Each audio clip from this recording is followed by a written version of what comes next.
Hey, what's up everyone? How you doing today? I hope everybody's enjoying his day, whether you're watching day or night. This episode, we're going to be talking about something that each and every one of you watching me now is looking for. Of course, you know from the title, it's the best camera to buy or to upgrade to in 2020. There's a lot of cameras in the market. There's tons of cameras to choose from. Whether you're a filmmaker, you're a YouTuber, you're doing makeup, you're doing vlogs, you're doing automotive stuff, you're doing a DIY. It's anything that you will be doing. You would probably need a camera, whether it's a phone camera, a professional camera, a video camera. And let me explain to you that we're talking today only about video cameras. We're not going to be talking about photography. It's not my thing. Today we're going to be talking about the top 10 cameras to buy in 2020. Before we start with the list, please give us a nice subscribe to the channel. And I noticed that not a lot of you like liking the videos, and apparently YouTube algorithm likes. So don't be a little bit cheap. See that like button, that thing? Press it up. Yeah, I'm waiting for you. All right, I'll give you good information today. All right, so let's start with our list. First camera on the list today is the Canon M50. Yes, it's the famous Canon M50. This camera was one of the first cameras, actually not the first camera, it's probably the second camera that I purchased. And I cannot tell you how much of a good camera this camera is. It's really nice. It's something that a beginner for $500 or less, I'll leave all the links for the Amazon pricing here. $500, $600, you can get a camera that can capable of shooting 4K videos in a very nice way. I can't stress enough how this camera captures really nice videos. Dynamic range is not super like $4,000 or $5,000 cameras, or not even the Blackmagic, but the Canon colors in this camera is so magnificent. It's so magical. It's one of the cameras that I started using when I started to implement 4K in my videos, and it's really something that you really like the image that comes out of it. It's one of the main like PowerPoints of this camera is how good is the 4K videos and how small and easy to use it is. And it has a flip out screen, so you can use it for vlogging, or you're filming yourself in a studio like this or anything. It's really a camera that you can easily go. And the lenses are like very small, like tiny lenses. You can use vlogging lens, you can use any Canon glass, you can adapt with an EF mount to the EFS mount or the EFM mount. It's really so much versatile camera. The only things that I don't like about it is also the lenses. It's an APS-C sensor, and you are stuck with a little bit of the EFM mount, and when you adapt some other Canon glass to it, it becomes a little bit bulkier. So that's one of the things that I really don't like. But as a camera, as a beginner camera, this is number 10 of our list. All right, number 9. Number 9 is the Panasonic G85. This camera, I've seen it, and I've seen a lot of people use it, and it's unbelievable for the price point, guys. This camera shoots 4K, and it has one of the most beautiful things in any camera. If you're doing vlogging, or if you're doing car shows, if you're doing something that requires travel vlogs, or something that you need to run and gun with the camera, it has IBIS. And the IBIS in the G85 is amazing. It's just like the GH5 exactly. And the beautiful thing about it, this camera is a little bit old. It's like 3 years old, or maybe a little bit more. But the price point and the video quality of it, it's absolutely amazing. I don't recall anything that I don't like about it. Maybe some people don't like a Panasonic or Lumix color science, but the camera itself is really good. Something that I really love. And number 8, guys, is gonna be the Canon M6 Mark II.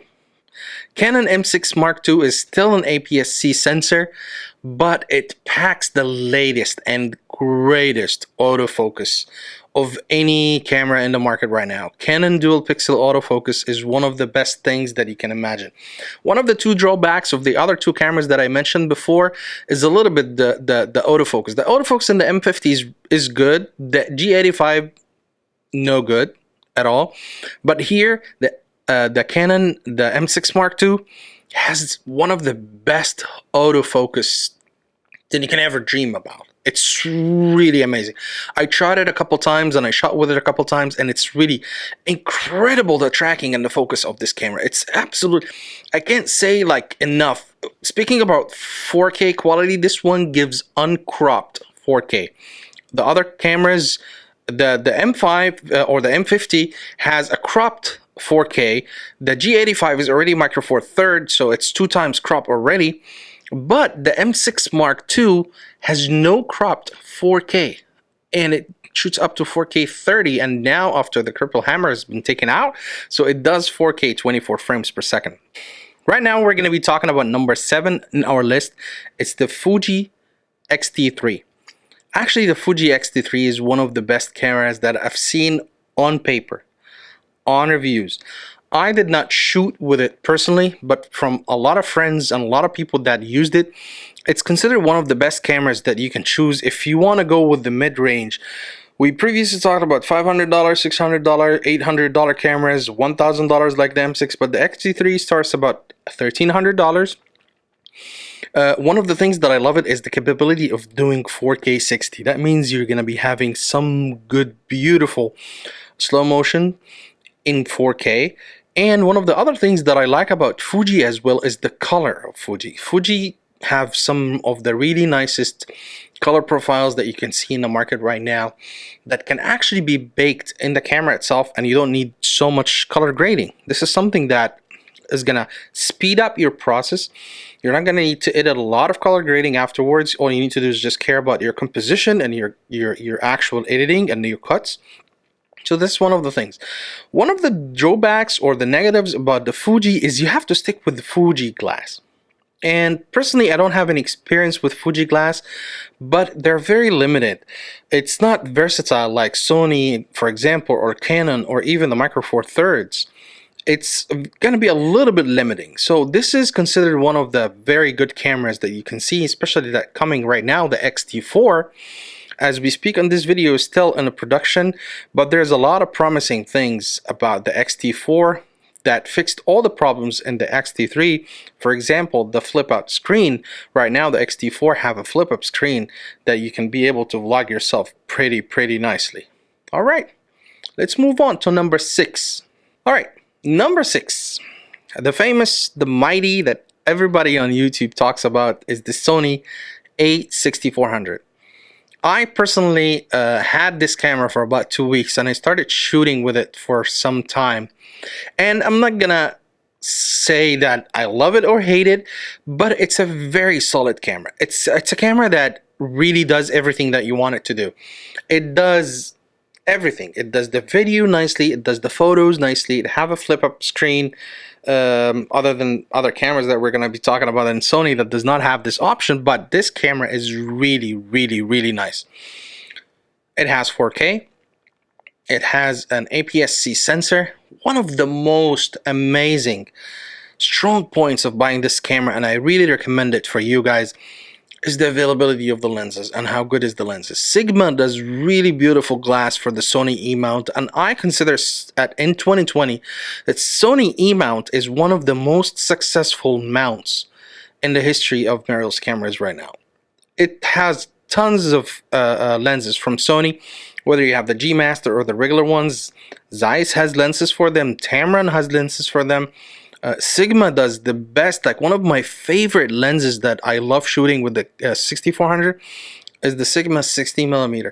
This lens, if you are doing vlogging style, it's equivalent to 24mm, but it's really beautiful, so sharp, very nice bokeh. It's just beautiful. It's just beautiful. And at price point right now, you can get that lens for about $300, and you can get the camera used for about $700, $800. Below $1,000, you can get a beast of a camera. A beast of a camera. It's one of the best cameras in the market. Drawbacks, I don't see any like negatives or drawbacks for the 6400. In my eyes, I just not a huge fan with the Sony color science. When I color grade for my clients and for my work, or if I'm doing music videos and stuff like that, I'm not a huge fan of the Sony, the S-Log 3, and uh, picture profiles for Sony is not my most powerful thing. So that's the only thing that I would say. But if you like Sony, if you have Sony glass, if you're thinking about Sony, 6400 is definitely a very good camera to buy even in 2020. Now we're going to the top 5, and the number 5 goes to the A7 III. Yes, it's not the number 1, but it's number 5. It's one of the, I would say, the most sold camera, the best sold camera. When I go to an event or a place that we're shooting, and there's a lot of people, or a lot of vloggers, a lot of videographers and content creators that are in that place, most probably I will see 7 out of 10 cameras are Sony A7 III. It's so popular, it's so successful, it's so good that Sony is watching this as like, if it's working, don't change it. That's it. It's working. It's doing everything that you need. It's a full frame camera.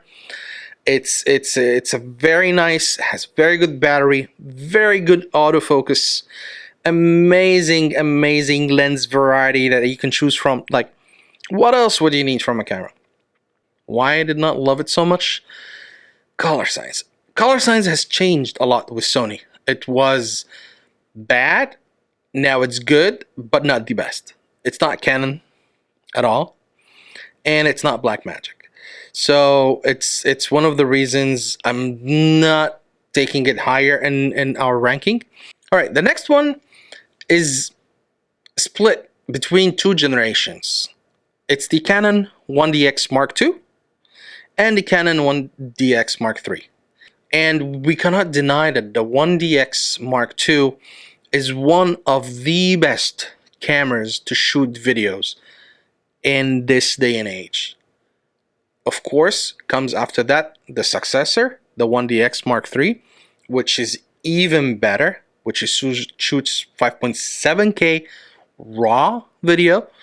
And these cameras are a little bit more expensive. We're talking about $4,000 for the 1DX Mark II and $6,500 for the 1DX Mark III, and that we're talking about only the bodies. We're not talking about lenses yet.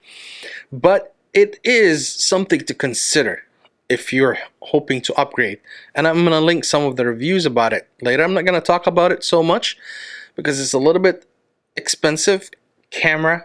Not for everybody, more towards photography, but it deserves to have a spot in the top 10 cameras to buy in 2020. All right, coming up into top 3 positions here. All right, guys, I'm not gonna say again, if you did not subscribe, please subscribe now. If you want to give us a like on this video right now, you can still give us a like if you didn't like it, and make sure you follow us on Instagram right there. All right. Number 3, the Blackmagic.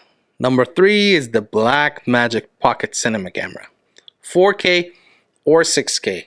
And there's a whole dedicated video talking about what's the difference between the 4K and the 6K. But the Blackmagic deserves to be in the top 3 because it's one of the best cameras that ever came in the last 10 years. The dynamic range, the form factor, the color science, the colors that I can get out of this camera, guys, it's absolutely amazing. Whether it's night, it's day, it's heavily graded, it's ungraded, just throw in a lot of Rec 709 on it, and you can be good to go. If you want to use it as a B camera to a Red or a Alexa, you can do it. If you want to use it anything, you can use it for. I'm not going to talk about the Blackmagic Pocket Cinema 4K or 6K a lot, but this is the camera that is trendy, or everybody's talking about at this time of the year in 2020. Still, people ask me a lot on Facebook and Instagram, which one we buy. Should we buy the 4K, the 6K, the 4K, the 6K? It's totally up to you guys. I always say that the 6K is not worth it for the money. You can get everything about the 6K if you just bought the 4K with the Metabones, speed boosters, or something like even the Veltrox. And you can still get the same results, and you shoot 4K amazing. You shoot 2.7K and 70 frames per second. You can do a lot of wonders with this camera. A lot of wonders. Going up to number 2 in this spot would be the Panasonic S1H. S1H, I was debating, would it be number 1 or would it be number 2? Would it be number 1? Would it be number 2? But at the end of the day, I chose the S1H to be number 2 for just one reason, and one reason only, that differentiated between it and number 1 is the price.